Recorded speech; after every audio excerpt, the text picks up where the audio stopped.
പത്തനംതിട്ട, കോട്ടയം പോലുള്ള മല ഭാഗങ്ങളിൽ, അതായത് സ്ലോപ്പായിട്ടുള്ള ഏരിയ ഉള്ള സ്ഥലങ്ങളിൽ വീട് പണിയുമ്പം ഇതുപോലുള്ള റീറ്റെയിനിങ് വാളുകൾ നമ്മൾ ചെയ്യേണ്ടതായിട്ട് വരും.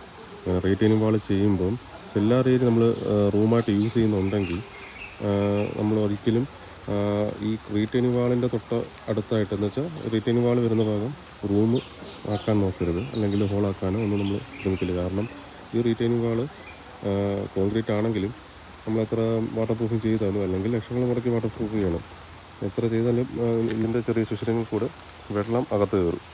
അപ്പോൾ ഒരു ലീക്കേജും കാര്യങ്ങളും ഭാവിയിൽ വരാനും ചാൻസ് ഉണ്ട്. സോ ആ ഏരിയ ഒഴിച്ച് വേണം, അല്ലെങ്കിൽ ഒരു മീറ്റർ അല്ലെങ്കിൽ ഒരു 3 അടിയെങ്കിലും ഗ്യാപ്പ് ഇട്ടിട്ട് വേണം ഇതുപോലെ റൂമുകൾ പണിയാനായിട്ട്. ഇതിൻ്റെ ഒരു ഗുണമെന്ന് പറഞ്ഞാൽ, ഇവിടെ നിന്ന് ഈ മണ്ണ് കാണുന്നുണ്ടല്ലോ, ഈ മണ്ണിൽ നിന്ന് ലീക്കാവുന്ന വെള്ളം ഒരിക്കലും റൂമിലോട്ടോ അതോ വീടിനകത്തേക്കോ പ്രവേശിച്ച് പെയിൻറ്റ് പോകുന്ന ഒരു സാഹചര്യം ഉണ്ടാകത്തില്ല. സോ ഈ കാര്യങ്ങൾ ശ്രദ്ധിക്കുക.